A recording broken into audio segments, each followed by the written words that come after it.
They say the person you'd take a bullet for is often the one behind the gun. Elena Mitchell learned this the hard way.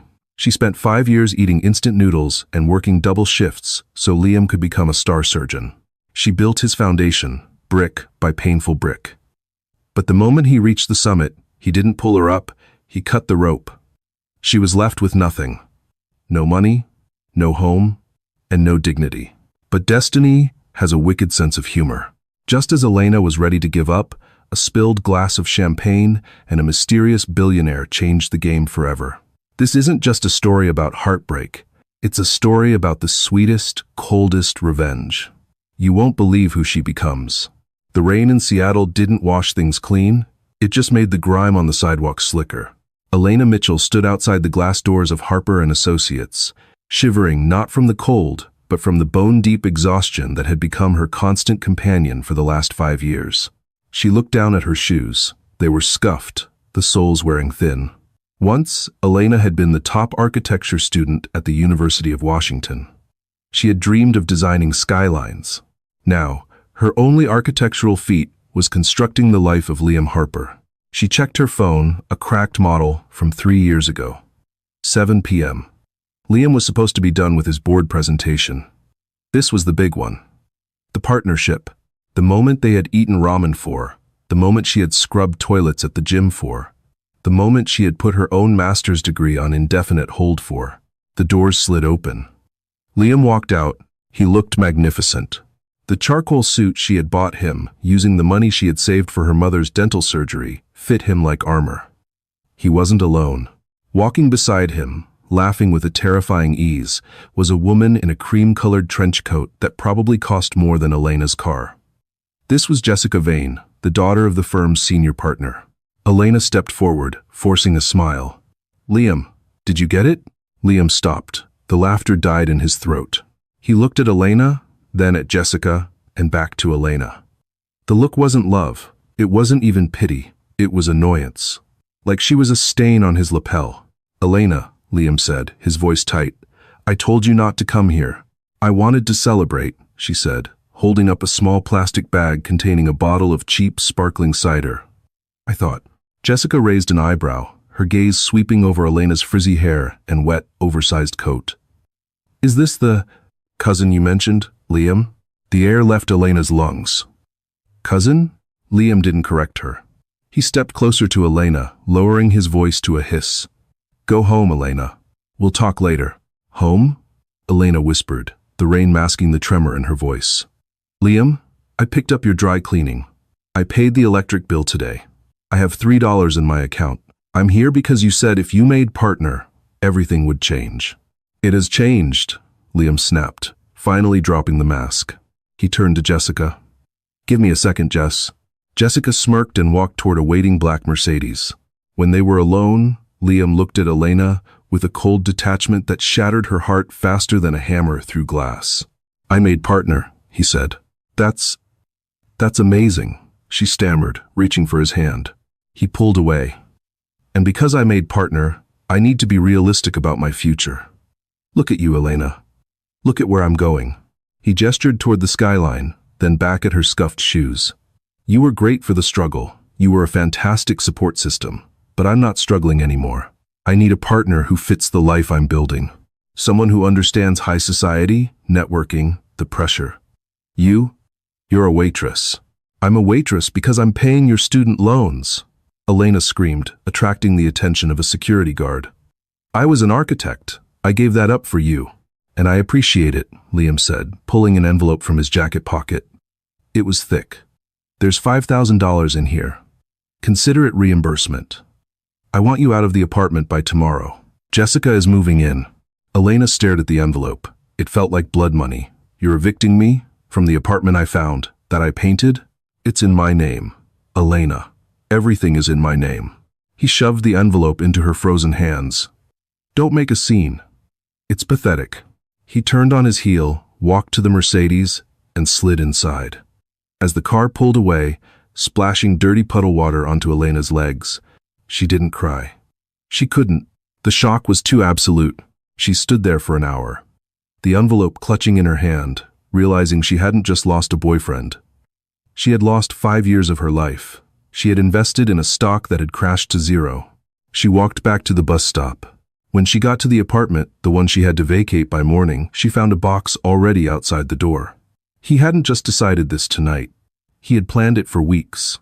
Inside the box were her sketchbook, her old drafting compass, and a framed photo of them from college. She picked up the photo. Liam looked adoringly at her. She smashed the glass against the brick wall of the hallway. That night, Elena slept in her 2010 Honda Civic, parked behind a 24-hour Denny's. The seat didn't recline all the way. As she stared at the fabric roof of her car, listening to the rain hammer down, a dangerous thought took root. He thinks I'm nothing. He thinks I'm just a stepping stone. She clutched the sketchbook to her chest.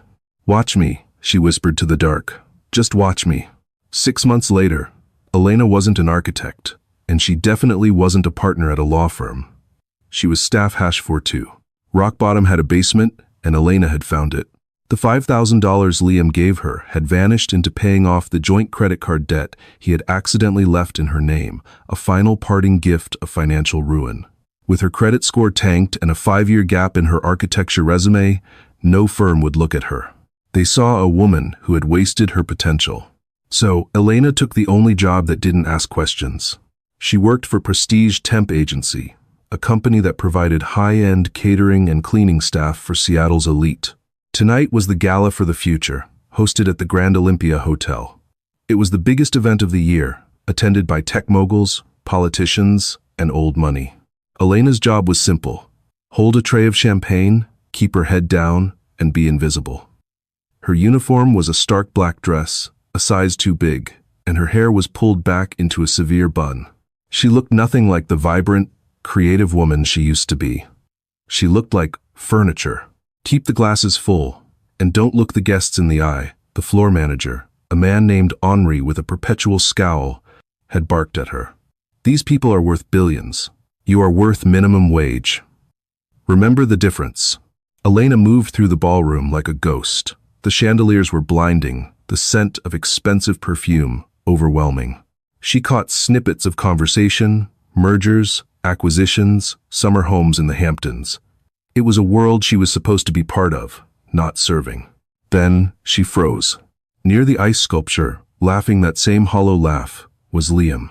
He looked even better than he had 6 months ago. His suit was bespoke, his posture arrogant. Jessica was on his arm, wearing a dress that glittered like diamonds. They were holding court with a group of older men, and Liam was gesturing expansively. "It's all about vision," Liam was saying, his voice carrying over the crowd. "That's why Harper & Associates is leading the downtown redevelopment project. We see what others don't." Elena's grip tightened on the silver tray. The downtown redevelopment project, that was her thesis idea. She had sketched those plans on napkins during their late-night diner dates. She had walked him through the zoning laws. He was selling her brain as his own genius. Her vision blurred. The rage was a physical thing, hot and suffocating. She wanted to march over there and throw the tray of champagne in his face. She wanted to scream the truth. But she couldn't. She needed this job. She needed to eat. She turned sharply to flee the area, her eyes stinging with tears. In her haste, she didn't see the man stepping out from behind a heavy velvet curtain near the service entrance. Crash. Elena collided with him hard. The tray tipped. 5 flutes of vintage Dom Perignon cascaded down the front of the man's tuxedo. The sound of shattering glass silenced the nearby conversations. Elena gasped, horrified. She looked up. The man was tall, imposingly tall. He had dark hair, slightly graying at the temples, and eyes the color of a stormy sea, gray, intense, and currently looking down at his soaked shirt. He wasn't just any guest. He was Alexander Graves. The room seemed to suck in a collective breath. Alexander Graves wasn't just a billionaire. He was a myth.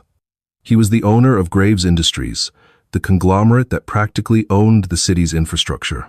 He was known for 2 things: his brilliance and his absolute intolerance for incompetence.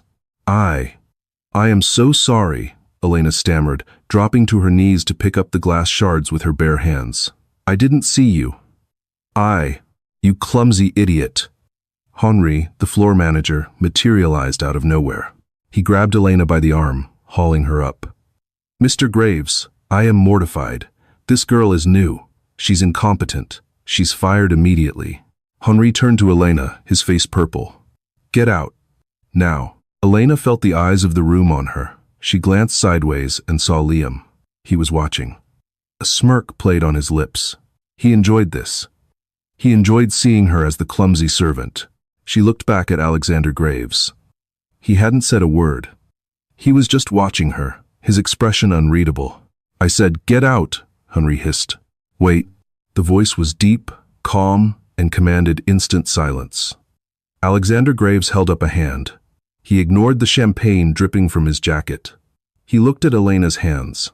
"You're bleeding?" he said. Elena looked down. In her panic to clean up, a shard of glass had sliced her palm. Blood was dripping onto the marble floor. "It's fine," Elena whispered, fighting back tears of humiliation. "I'll leave."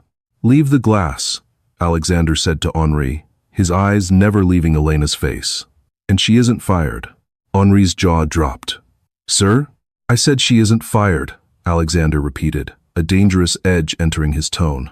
"In fact, I need a replacement jacket, and since she ruined this one, she can assist me in the cloakroom while I sort this out. Come with me." It wasn't a request, it was an order. Elena hesitated. She looked at Liam again. He looked confused now, his smirk faltering. Why would the Lion of Seattle bother with a waitress? "Miss?" Alexander said, extending a hand. He didn't care about the blood. Elena took a breath.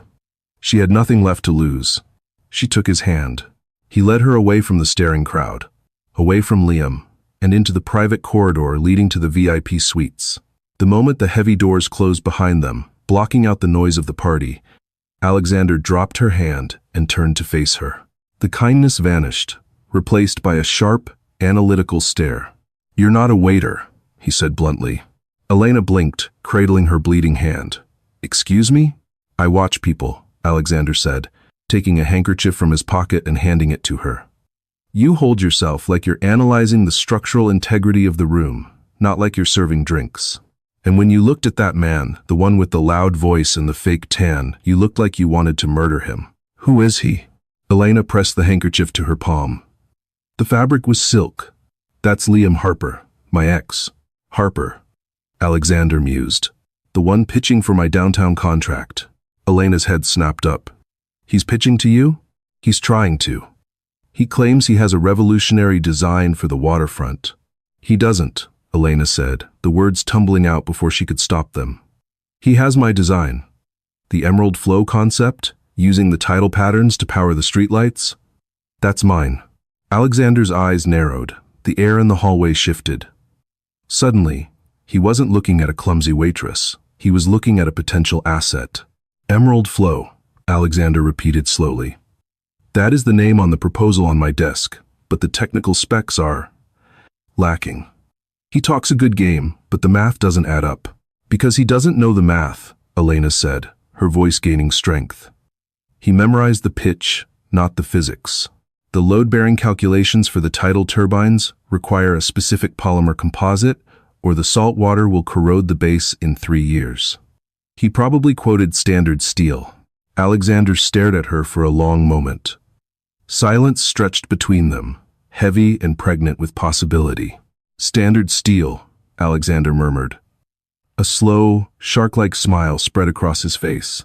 "That would cost me millions in repairs." He took a step closer to her. "What is your name?" "Elena. Elena Mitchell." "Well, Elena Mitchell," Alexander said, unbuttoning his ruined jacket and tossing it onto a chair. "It seems we have a common enemy, and I have a proposition for you." "I don't want charity," she said, defensively. "I don't do charity," Alexander replied coldly. "I do business. Liam Harper is trying to defraud me with stolen intellectual property. I want to destroy him, and I want to do it publicly." He checked his watch. "In 20 minutes, I am supposed to announce the shortlist for the contract. I want you to walk back into that ballroom with me." "As what?"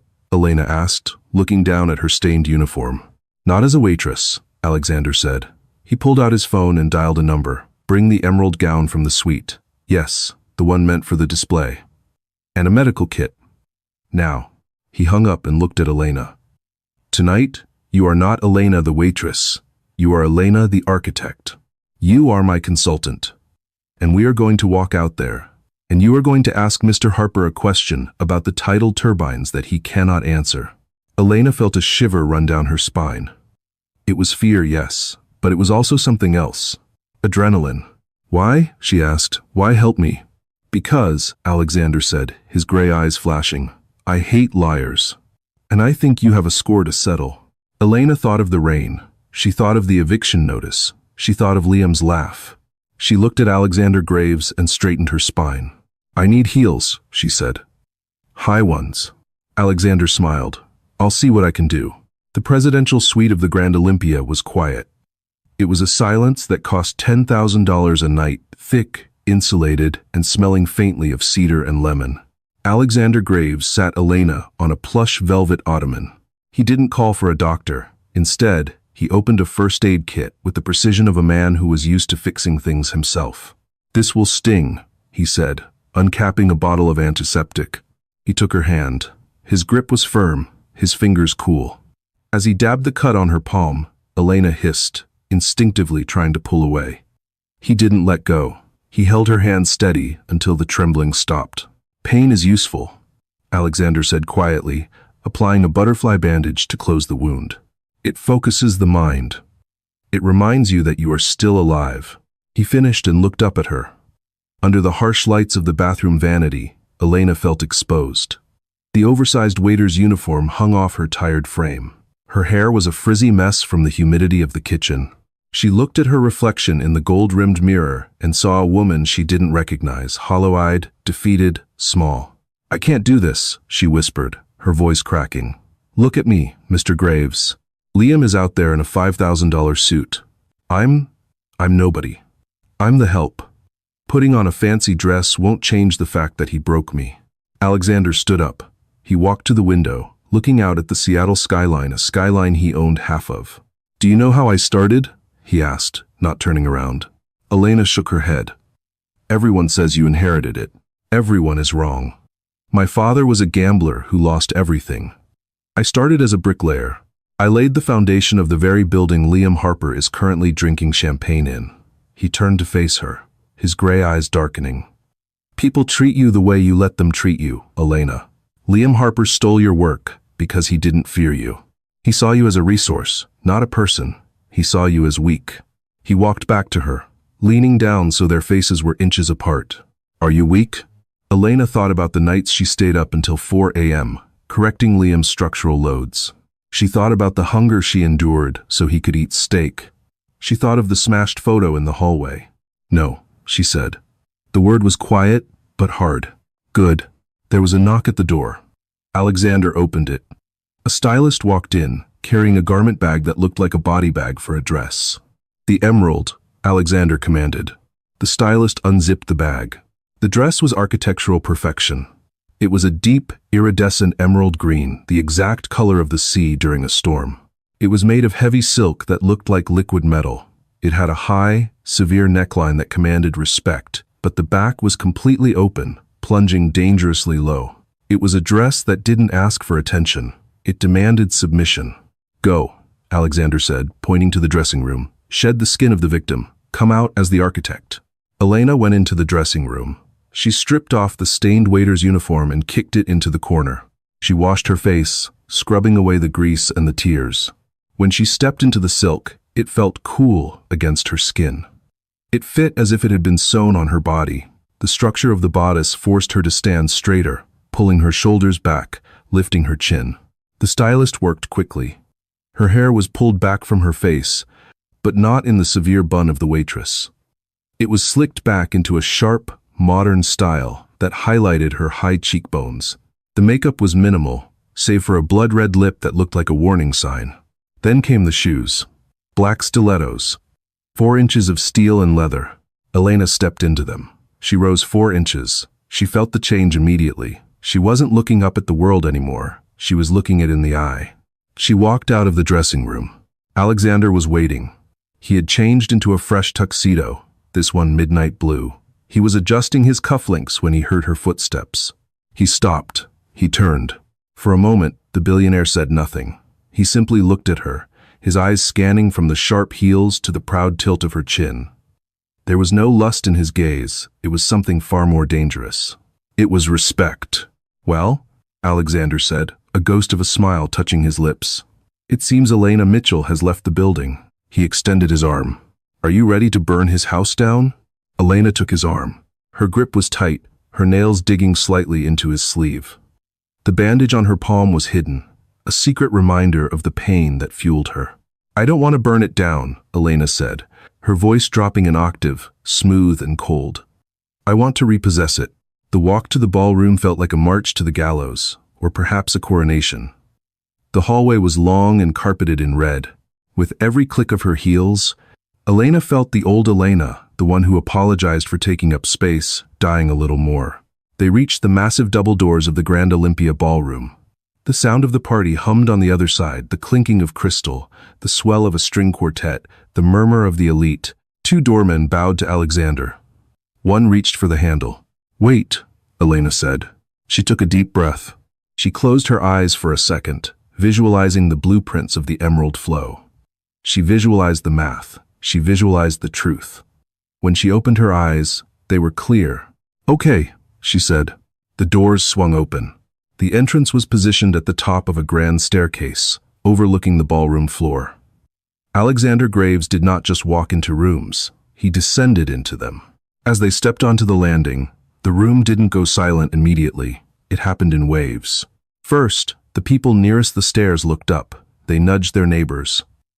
Then the music faltered as the conductor noticed the shift in the room's energy. Within 10 seconds, the entire gala, 300 of the city's most powerful people, went dead silent. They weren't looking at Alexander. They were looking at the woman on his arm. Elena kept her face impassive. She didn't smile. She didn't wave. She simply existed, radiating a cold, majestic beauty. The emerald dress caught the light of the chandeliers, making her look like a jewel cut from the earth. "Don't look at the floor," Alexander murmured, his voice barely moving his lips. "Look at them. Find him." Elena scanned the sea of faces. She saw the confusion. She saw the envy in the eyes of the women who wondered who the mystery woman was. And then, near the center of the room, standing by the mayor, she found him. Liam. He was mid-laugh, holding a glass of scotch. He followed the gaze of the room, turning slowly. When his eyes landed on Elena, the glass slipped from his fingers. It didn't break, it fell onto the thick carpet with a dull thud, splashing amber liquid onto his shiny shoes. But he didn't notice. His mouth opened slightly. He squinted, as if trying to reconcile the image of the shivering girl in the rain with this vision of power standing above him. Beside him, Jessica Vane froze. Her eyes darted from Elena's dress to her own, and she realized with a jolt of horror that Elena's gown made hers look like a costume. "Shall we?" Alexander asked. They descended the stairs.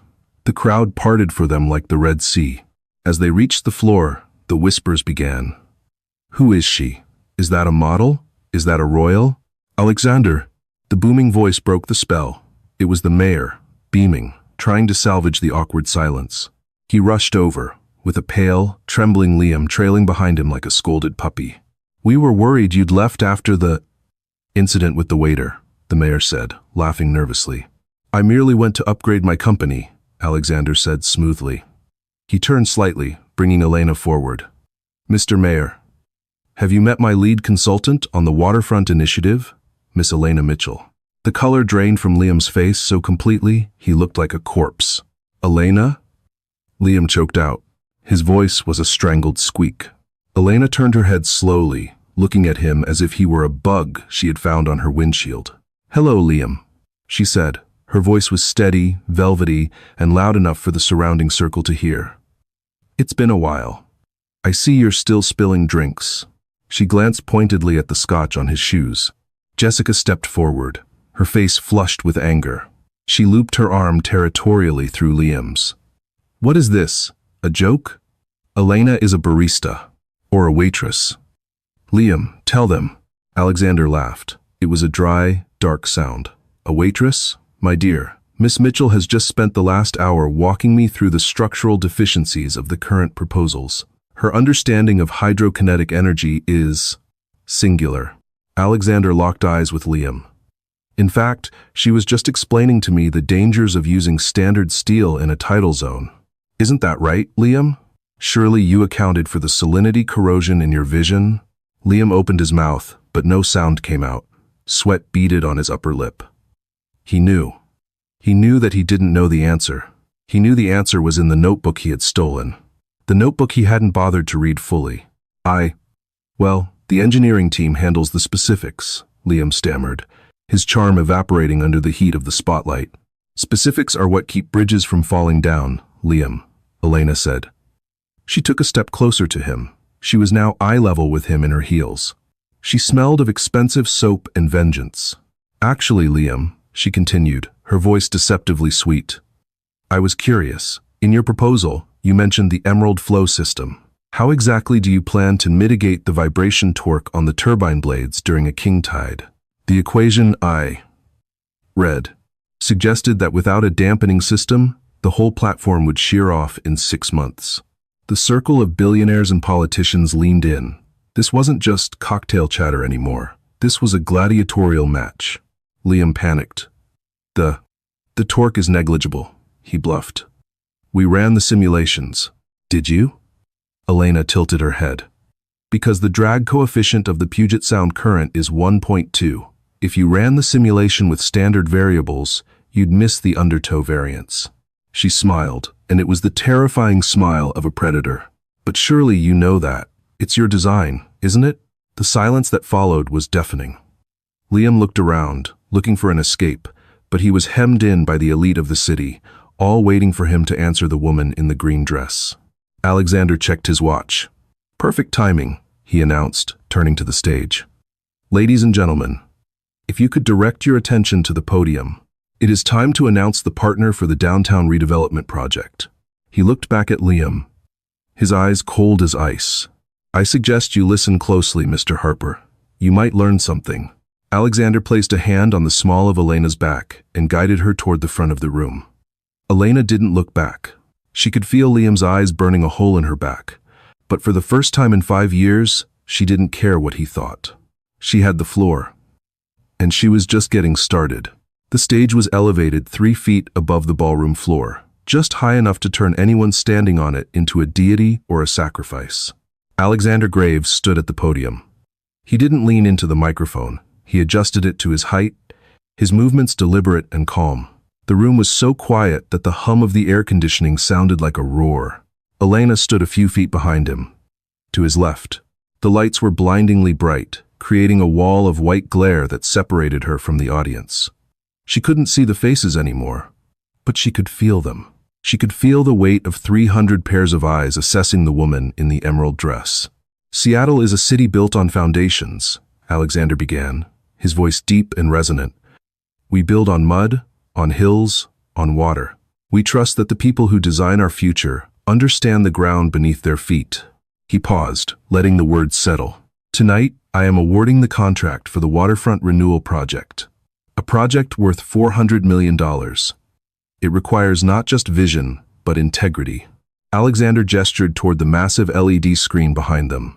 It flickered to life, displaying a sleek, 3D rendering of a futuristic pier system. The crowd oohed politely. It was beautiful. This is the proposal submitted by Harper and Associates, Alexander said, the Emerald Flow. It utilizes tidal kinetic energy to power the grid. Revolutionary. Elena saw Liam in the front row. He was sweating, tugging at his collar, but a fragile smile was returning to his face. He thought he had survived. He thought Alexander was praising him. He puffed out his chest, glancing at Jessica Vane, silently saying, "See? I told you." "Mr. Harper," Alexander said, his voice welcoming. "Please, join us on stage." The applause was scattered, polite. Liam walked up the stairs, his legs stiff. He approached the podium, reaching out to shake Alexander's hand. Alexander didn't take it. He simply stepped aside, giving Liam the microphone. "Tell us," Alexander said, stepping back to stand beside Elena. "Tell us about the inspiration for the spiral turbine design. It's the centerpiece of the project. Where did the idea come from?" Liam gripped the podium with white knuckles. He smiled that practiced, charming smile that had fooled Elena for 5 years. "Well," Liam laughed nervously, "it came to me. In a dream, really. I was walking by the sound, watching the water. And I realized that nature has its own geometry. I wanted to capture that organic flow. A dream, Alexander repeated, his voice flat. Poetic. Alexander pulled a small remote from his pocket. The interesting thing about dreams, Mr. Harper, is that they rarely come with mathematical footnotes. He clicked the remote. The beautiful 3D rendering on the screen vanished. In its place, a grainy, high-resolution scan of a spiral-bound notebook page appeared. The room gasped. It was a sketch. A messy, hand-drawn sketch in blue ballpoint pen. There were coffee stains in the corner. In the margins, scribbled in frantic cursive, were complex calculus equations calculating torque, drag, and salinity resistance. And at the bottom of the page, dated 3 years ago, was a signature. Elena Mitchell. Liam froze. He looked at the screen, then at Alexander, his eyes bulging. Liam stammered, that's a preliminary sketch. My team uses rough drafts. This isn't a rough draft from your team, Alexander interrupted, his voice turning to steel. This is a page from a personal sketchbook. Specifically, a sketchbook belonging to the woman standing next to me. The woman you introduced as a waitress. Alexander turned to Elena. Miss Mitchell, could you explain the equation in the top right corner, the one Mr. Harper's final proposal curiously omitted? Elena stepped forward. Her heart was hammering against her ribs like a trapped bird, but her voice was steady. She looked at the screen at her own handwriting, which she hadn't seen since Liam threw her box into the hallway. It's the harmonic resonance calculation, Elena said, her voice clear, amplified through the speakers. If you build the turbines the way Mr. Harper rendered them in the 3D model, they will vibrate at the same frequency as the tidal shift. Within 3 months, the concrete pilings will crack. The spiral needs to be inverted at the base to dampen the load. I wrote that note in the margin. Invert or collapse. She turned to Liam. He looked small. He looked like a child caught stealing candy, stripped of all his corporate armor. You ignored the note, Liam, she said softly. Because you didn't know what it meant. You just traced the pretty picture. The crowd began to murmur. The sound grew louder, an angry buzz of betrayal. These were investors, politicians, stakeholders. They didn't like being played. This is ridiculous, Liam shouted, his voice cracking. She's lying. She's a bitter ex-girlfriend. She typed this up to frame me. Frame you? Alexander asked. He clicked the remote again. The screen changed to a video file. It was grainy security footage, dated that very afternoon. It showed the lobby of Harper and Associates.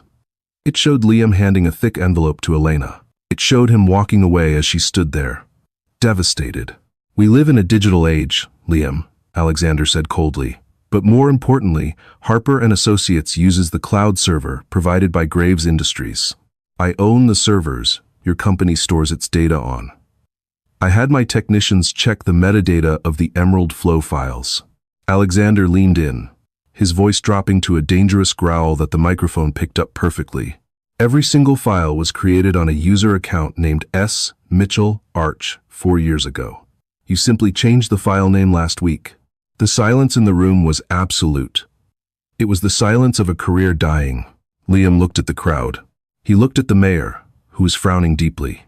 He looked at the partners of his law firm, who were already checking their phones, distancing themselves. Liam whispered, I fixed it. I made it marketable. You stole it, Alexander corrected. And in my industry, theft is not a business strategy. It is a liability. Alexander turned to the audience. I am rejecting the proposal from Harper and Associates due to fraudulent submission. Furthermore, Graves Industries will be reviewing all legal avenues regarding intellectual property theft on behalf of the true architect. He turned his back on Liam. Get off my stage. Liam stood there for a heartbeat, his face a mask of red-hot humiliation. Then, he turned and ran. He didn't walk. He half ran down the stairs, stumbling, disappearing into the crowd that parted to avoid touching him. Elena watched him go. She expected to feel triumph. She expected to feel joy. Instead, she felt a sudden, profound exhaustion. The adrenaline was fading, leaving her shaking in her expensive heels. Alexander stepped closer to her, blocking her from the view of the crowd for a moment. Breathe, he commanded softly. You did it. It's over. Elena looked up at him, her eyes shining with unshed tears. Is it? No. Alexander said, offering her his arm again. The destruction is over. Now comes the hard part, the rebuilding. The hour following the announcement was a blur of flashing lights and shouted questions. Alexander didn't let the press near her. He ushered her through a back exit, into a waiting elevator, and up to the sanctuary of the penthouse suite. When the doors closed, cutting off the madness downstairs, Elena finally collapsed onto the sofa. She kicked off the heels, curling her legs under her silk dress. "Champagne?" Alexander asked, walking to the bar. "Water?" Elena said. "Please, just water." He brought her a crystal glass with ice and lemon. He sat in the armchair opposite her, loosening his bow tie. For the first time all night, he looked human. Tired. "You were brutal," Elena said, taking a sip. "I was necessary," Alexander corrected. "Men like Liam Harper are like rot. If you don't cut them out completely, they spread." There was a frantic pounding on the heavy oak door of the suite. Alexander frowned. He checked a monitor on the wall. "Speak of the devil." He pressed a button, and the door clicked open. Liam Harper burst in. He looked deranged. His tie was undone, his hair wild, his eyes bloodshot. He didn't look at Alexander. He marched straight toward Elena. "You bitch," he screamed. "You ruined me. Do you know what you just did? The partners fired me via text. Jessica left me in the lobby. I have nothing." Alexander stood up, his movement fluid and threatening. "Take one more step, Harper, and you will leave this room through the window." Liam stopped, chest heaving. He pointed a shaking finger at Elena. "After everything I did for you, I let you live in my apartment, I fed you, and this is how you repay me? By humiliating me in front of the entire city?" Elena set her glass of water down on the coaster. The sound was sharp in the quiet room. She stood up. Without the heels, she was much shorter than him, but she didn't feel small anymore. She looked at this man she had loved, this man she had planned a future with, and she saw him for what he was. He wasn't a monster. He was just a small, greedy child. "You didn't feed me, Liam," she said, her voice terrifyingly calm. "I worked 2 jobs to buy our groceries. You didn't let me live in your apartment. I paid the rent while you networked at bars. And you didn't lose everything because of me." She walked closer to him, until she could smell the stale scotch on his breath. "You lost everything because you thought I was furniture. You thought you could use me up and throw me away, and that I would just sit in the landfill and rot. You forgot one thing." "What?" Liam spat. "You forgot that I was the one who designed the foundation you were standing on. I didn't just ruin you, Liam. I repossessed my life." Liam stared at her. The rage in his eyes flickered, replaced by a sudden, desperate cunning. He realized anger wouldn't work. He shifted gears, his voice dropping to a whine. "Elena, baby, listen. Okay, I messed up. I know. I was under pressure. But we can fix this. We can spin it. We can say it was a collaboration. You and me, like the old days. Think about it, with your talent and my connections." He reached for her hand. Elena looked at his hand, the hand that had shoved the envelope of cash at her in the rain. "Get out," she said. "Elena, get out." Liam looked at Alexander, looking for an ally, but found only a stone wall. He looked back at Elena. He saw the end. He sneered, a final, ugly expression. "You're nothing without me. You're just a temp in a borrowed dress. Tomorrow morning, you'll be back to scrubbing floors, and he gestured to Alexander, will be bored of his charity case." Liam turned and slammed the door behind him. The silence that followed was heavy. Elena stood still, trembling slightly. The adrenaline crash was hitting her hard. Liam's final words hung in the air like toxic smoke. Charity case. She turned to Alexander. "He's right, isn't he? About the dress. About tomorrow." She began to reach for the zipper of the gown. "I should give this back. The temp agency will have fired me for leaving my post. I need to go figure out where I'm sleeping tonight." "Stop," Alexander said. He walked over to a desk in the corner of the room and picked up a thick leather folder. He held it out to her. "What is this?" Elena asked. "Open it." Elena opened the folder. Inside was a legal contract. It wasn't an employment contract for a waitress. It was a partnership agreement. Graves and Mitchell Architecture. Elena blinked. "I don't understand." "I told you I don't believe in charity," Alexander said, leaning against the desk. "I believe in investment. He crossed his arms. You asked me why I helped you. You thought it was because you spilled champagne on me. That was a lie. Elena looked up, confused. What? I knew who you were before you walked into that ballroom, Elena. I've been tracking the Emerald Flow's submission for 3 months. My engineers loved the concept, but the math was brilliant. Unique. I looked into Liam Harper.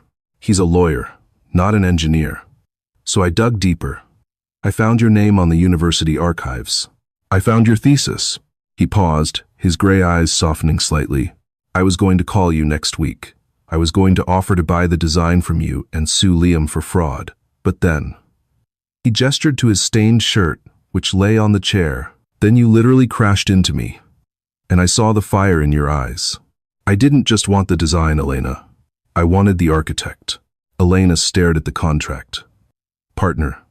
50-50 ownership of the project, a starting salary that made her head spin. But... I'm broken, Elena whispered. I haven't drawn in 6 months. I'm living in my car. The best buildings are built after a demolition, Alexander said. The ground is cleared. The debris is gone. You can build something stronger now. He walked over to her and gently closed the folder in her hands. This isn't a handout. You earned this. You designed a $400 million pier on napkins in a diner. Imagine what you can do with my resources. He looked her in the eye. So, Elena Mitchell, are you going to go back to your car? Or are you going to help me reshape the skyline of this city? Elena looked at the contract. Then she looked at the window, where the lights of Seattle burned in the darkness. It was her city. It was her design. And for the first time in 5 years, it was her life. I'll need a new drafting table, she said, a small, genuine smile breaking through. Alexander smiled back. I think we can expense that. 1 year later, the Seattle waterfront was unrecognizable. Where there had once been rotting wood and rusted metal, the Emerald Flow now stretched out into the bay like a ribbon of light. It wasn't just a pier, it was a living, breathing machine. Underneath the sleek glass walkways, the silent, spiral turbines turned with the tide, powering the thousands of LED lights that pulsed in a gentle, rhythmic heartbeat, mimicking the ocean itself. Elena stood on the observation deck, the wind whipping her hair. This time, she wasn't wearing an oversized waiter's uniform or a borrowed dress. She was wearing a tailored white suit that she had bought with her own money earned from her 50% stake in Graves and Mitchell Architecture. They're ready for you, Miss Mitchell, an assistant said, touching her elbow. Elena turned. Thank you, Chloe. I'll be right there. She took one last look at the crowd below. Thousands of people had gathered for the official ribbon cutting. There were cameras, drones, and dignitaries from across the country. But Elena wasn't looking at them. She was looking at a specific spot near the security barricade. Earlier that morning, she had received a notification on her phone. It was a request from a blocked number, begging for a ticket to the VIP area. She hadn't replied. She walked down the ramp to the podium. The applause was thunderous. It wasn't polite applause. It was the sound of a city embracing its new icon. Alexander was there, standing to the side. He hated speeches. Over the last year, their partnership had evolved into a seamless dance of fire and ice. He handled the sharks in the boardroom. She handled the physics in the studio. And in the quiet moments, late at night in the office, over takeout containers and blueprints, they had found something else, a shared silence that didn't feel lonely.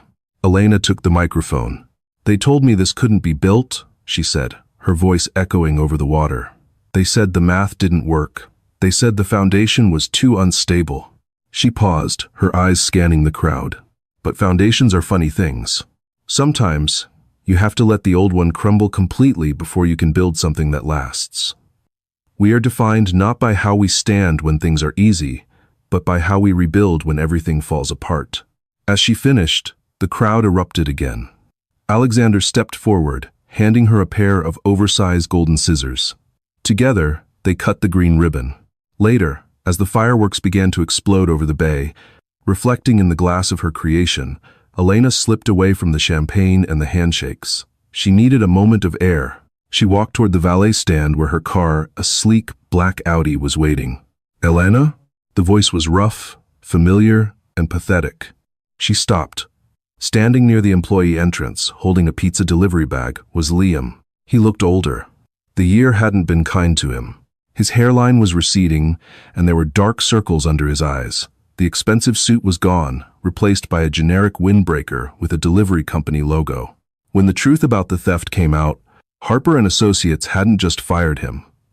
They had sued him for breach of contract. The Bar Association had suspended his license. Jessica Vane had dumped him publicly on social media before the investigation even finished. Liam, Elena said. She didn't feel anger. She didn't feel the urge to scream. She just felt nothing. It was like looking at a stranger in an old photograph. I saw the speech on the screens, Liam said, shifting his weight. It's amazing. The pier. It's really amazing. I know, Elena said simply. I'm working for a delivery app now, he said, a desperate edge creeping into his voice, begging for her pity. Just until I get my license back. It's been hard, Elena. Really hard. I was thinking, maybe we could grab coffee? For old time's sake? I could use a friend. Elena looked at him. She thought about the rain. She thought about the $3 in her bank account. She thought about him laughing as he evicted her. I don't drink coffee anymore, Liam, she said. And we aren't friends. We're strangers with memories. Elena, please, he stepped forward. I made you. If I hadn't pushed you, you wouldn't be here. Elena laughed. It was a light, genuine sound. You didn't push me, Liam. You dropped me. I climbed back up. There's a difference. She pressed the button on her key fob. Her car lights flashed. Goodbye, Liam. She got into the car. She didn't look in the rearview mirror as she drove away. She didn't need to. He was part of the demolition debris, and she was done looking at the rubble. She drove to the end of the pier, where Alexander was waiting by the railing, 2 glasses of champagne in hand. Run into a ghost? Alexander asked, handing her a glass. Something like that, Elena said, taking it. But ghosts can't hurt you. Alexander smiled, clinking his glass against hers. To the future, partner. Elena looked out at the skyline she had changed. She looked at the man who had seen her value when she felt worthless. And finally, she looked at her own reflection in the glass, railing strong, successful, and whole. To the future, she whispered. The fireworks bloomed above them, painting the night in shades of emerald and gold, signaling the start of a life she had designed entirely on her own terms. And that is the story of Elena Mitchell. It's a powerful reminder that sometimes the worst thing that happens to us is actually the best thing in disguise. Liam thought he was burying Elena, but he didn't realize she was a seed. He stripped her of her comfort, her home, and her security, but in doing so, he forced her to find her true strength. We often stay in toxic situations because we are afraid of the unknown. We accept less than we deserve because we don't believe we are capable of more. But as Elena showed us, your value isn't determined by how someone treats you in your lowest moment. It's determined by what you build after they walk away. Success is the best revenge, but moving on is the ultimate victory. If this story gave you chills or inspired you to know your own worth, please hit that like button. It really helps the channel grow and lets me know you want more stories like this. Have you ever had a Liam in your life who held you back? Or have you ever had a rock-bottom moment that turned into a blessing? I want to hear your story. Comment revenge down below if you believe in karma, or share your own experience of bouncing back. Don't forget to subscribe and turn on the notification bell so you never miss a new story. I'll see you in the next video.